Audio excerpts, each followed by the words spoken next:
World's best law of attraction money and success coach అయిన ప్రముఖ షేక్ అన్వర్ గారిచే జూన్ 1 హైదరాబాద్ లో జరిగే one day magic of law of attraction and millionaire mind work shop కి register చేసుకోండి. నమస్తే, వెల్కమ్ టు సుమన్ టీవీ. నేను మీ యాంకర్ సరి. ప్రజెంట్ జూన్ మాసంలో ఏ రాశుల వారికి ఎలా ఉండబోతుందో వీటి గురించి ఇన్ఫర్మేషన్ షేర్ చేసుకోవడానికి మనతో పాటు వేదిక ఆస్ట్రాలజర్ ఉమా గారు ఉన్నారు. వారిని అడిగి తెలుసుకుందాం. నమస్కారం ఉమా గారు. నమస్తే అమ్మా. ముందుగా ఉమా గారు, ద్వాదశ రాశుల వారికి గ్రహ సంచారం ఈ మంత్లో ఎలా ఉండబోతుంది, ఎస్పెషల్లీ జూన్లో?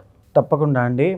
మేజర్గా చూస్తే కనుక మనం మేషరాశిలో అంటే కాలపురుష చక్రంలో మేషరాశిలో శుక్రగ్రహ సంచారం అనేటువంటిది నడుస్తుంది.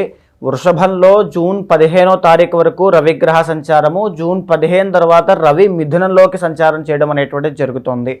అయితే బుధగ్రహ సంచారం అనేటువంటిది జూన్ 6వ తారీఖు వరకు వృషభంలో సంచారం చేస్తుంటే జూన్ 6వ తారీఖు దగ్గర నుంచి మిథునంలోకి మారడం జరుగుతుంది. మిథునంలో ఆల్రెడీ జరిగినటువంటి మే 15వ తారీఖునే మారినటువంటి గురుగ్రహ సంచారము ఆల్రెడీ ఉంది. సో మిథునంలోకి రవి, బుధ, గురు అనేటువంటి ప్లానెట్స్ 15వ తారీఖు తర్వాత 3 ప్లానెట్స్ అక్కడ చేరతాయి. అయితే జూన్ 6వ తారీఖు వరకు కుజగ్రహ సంచారం కర్కాటకంలో ఉంటే 6వ తారీఖు తర్వాత నుంచి సింహంలోకి మారడం అనేటువంటిది జరుగుతుంది. సో అక్కడ సింహంలో కుజుడు, కేతు 2 గ్రహాలు సంచారం చేస్తున్నాయి అని చెప్పచ్చు. అయితే కుంభంలో రాహుగ్రహ సంచారం అయితే మీనములో శనైశ్వర సంచారం అనేటువంటిది నడుస్తుంది. ఇది జూన్ మాసానికి సంబంధించినటువంటి గ్రహ సంచారం అమ్మ. జూన్ మాసంలో సింహరాశి వారికి విద్యాపరంగా, ఆరోగ్యపరంగా, సంతానపరంగా, ఉద్యోగపరంగా ఎలా ఉండబోతుంది? వారు ఎలాంటి పరిహారాలు చేసుకోవాలి అంటారు? సింహరాశి వాళ్ళకి మనం ప్రధానంగా మాట్లాడుకోవాలి అంటే మే 15వ తారీఖు దగ్గర నుంచి గురుబలము అనేటువంటిది ఆల్రెడీ పెరిగింది. చాలా సందర్భాల్లో మనం చెప్పుకున్నాము. మార్చి 30 దగ్గర నుంచే అష్టమ శని అనేటువంటిది కూడా ప్రారంభమైంది. ఇది కూడా చెప్పుకున్నాము. అష్టమ శని అనేటువంటిది 2.5 సంవత్సరాలు ఉంటుంది. ఈ జూన్ మాసంలో కూడా మనం ఖచ్చితంగా ప్రస్తావించుకుని జాగ్రత్తలు చెప్పుకోవాల్సిందే. అయితే ప్రస్తుతం నడిచేటువంటి ఒక గ్రహ సంచారం ఆధారంగా చూస్తే వీళ్ళకి 4 గ్రహాలు అద్భుతంగా యోగిస్తున్నాయి అని చెప్పచ్చు. ఎస్పెషల్లీ 6వ తారీఖు దాటిన తరువాత, జూన్ 6వ తారీఖు దాటిన తర్వాత బుధగ్రహ సంచారము అనేటువంటిది చాలా అద్భుతంగా యోగిస్తుంది, చాలా బాగుంటుంది. అదేవిధంగా రవిగ్రహ సంచారం కూడా చాలా బాగా యోగిస్తుంది. రవి, బుధులు కలిసి సింహరాశి వాళ్ళకి జూన్ 15వ తారీఖు దాటిన తరువాత నుంచి అద్భుతమైనటువంటి రాజయోగాన్ని వీళ్ళు అనుభవిస్తారు అని ఖచ్చితంగా చెప్పచ్చు. వీళ్ళ స్థాయి పెరిగేటువంటిది, గౌరవ మర్యాదలు పెరిగేటువంటిది, కెరీర్లో ఒక కొత్తదైనటువంటి మార్పు, కొత్తదైన టర్నింగ్ పాయింట్ అనేటువంటిది వీళ్ళకి రాబోతుంది. గొప్ప గౌరవ మర్యాదలు, గౌరవ సత్కారాలు, అవార్డు కానీ ప్రశంసలు కానీ ఏదైనా సరే 100% జూన్ 15వ తారీఖు తర్వాత నుంచి వీళ్ళకన్నీ కూడా కనబడుతున్నాయి. దీనికి తోడు పర్సనల్ చార్ట్ కూడా వీళ్ళకి కోఆపరేట్ చేసి సహకరించిందా అద్భుతమైనటువంటి రాజయోగాన్ని, టర్నింగ్ పాయింట్ని వీళ్ళు ఖచ్చితంగా అందిపుచ్చుకుంటారు. అయితే లాభస్థానంలో గురుగ్రహ సంచారం మనం ఇందాక చెప్పుకున్నటువంటిది చాలా మంచి శుభ పరిణామము. వివాహాది శుభ కార్యక్రమాలకైనా లేదా ఎలాంటి శుభ కార్యక్రమములకైనా ఏదైనప్పటికీ కూడా ఫైనాన్షియల్ గెయిన్స్ అయినా, గౌరవ మర్యాదలైనా, ఒక ఇల్లు కట్టుకునేటువంటి యోగమైనా ఏదైనా ఈ మాసం దగ్గర నుంచి వీళ్ళకి ప్రారంభం అవుతుంది. గురుడి యొక్క సంచారం మూలాన చాలా బాగుంటుంది. అయితే అన్నిటికంటే అతి ముఖ్యమైనటువంటిది ఏంటి అంటే 9వ స్థానంలో శుక్రగ్రహ సంచారము ఎక్స్ట్రాడినరీగా యోగిస్తోంది.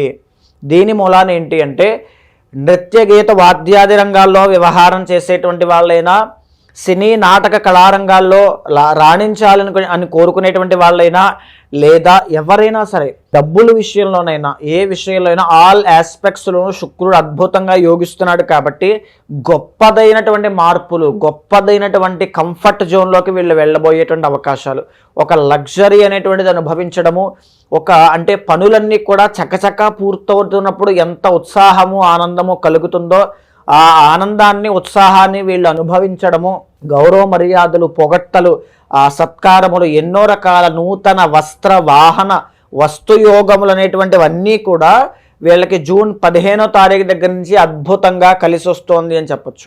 అయితే నెగటివ్ సైడ్ మనం మాట్లాడుకోవాలి అనుకుంటే లగ్నంలో కేతుగ్రహ సంచారం అనేటువంటిది నడుస్తుంది.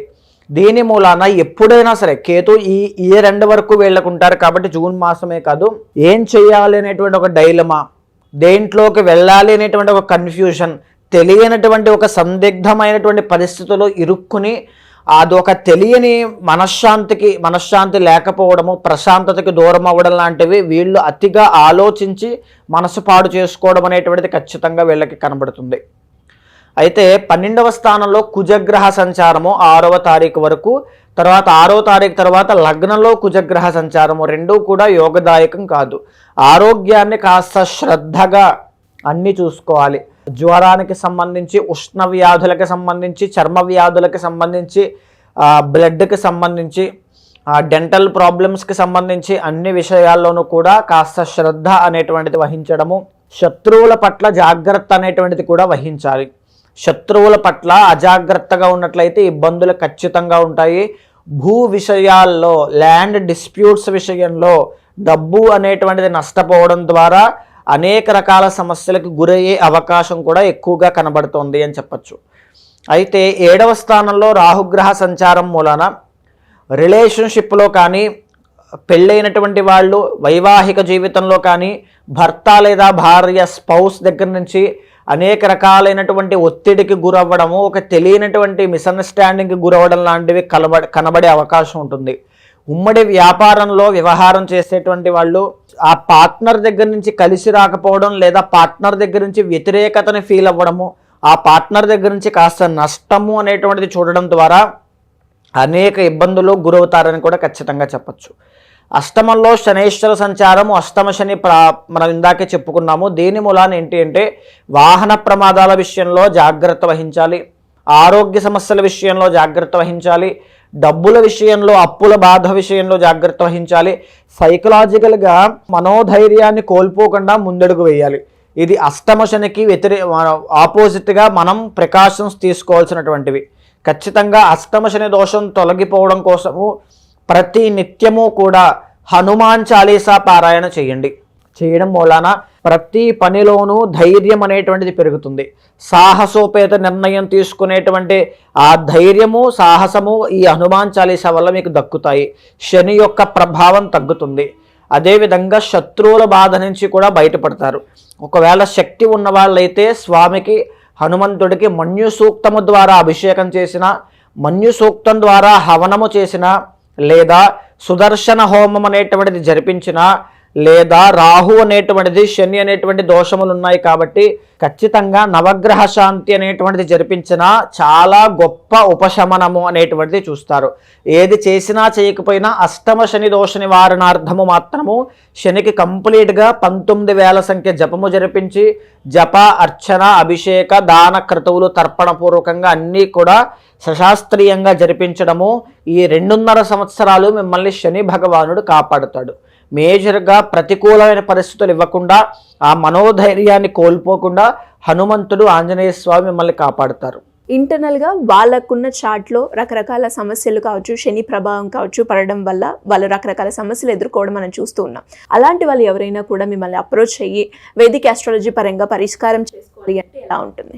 తప్పకుండా అమ్మా. ఇది మనము గోచార రీత్యా మాట్లాడుకునేటువంటి రాశి ఫలాలు. కానీ పర్సనల్ చార్ట్లో వాళ్ళకి దశ అంతర్దశలో గ్రహ యోగాలు అనేటువంటివి బాగున్నప్పుడు, గజకేసరి యోగము, చంద్రమంగళ యోగము, బుధ ఆదిత్య యోగం లాంటి గొప్ప గొప్ప యోగాలు ఉన్నప్పుడు జాతకంలో గోచారాన్ని మించి ఆ కష్టాలను వాళ్ళు ఓవర్కమ్ చేసేటువంటి అవకాశం చాలా బాగుంటుంది.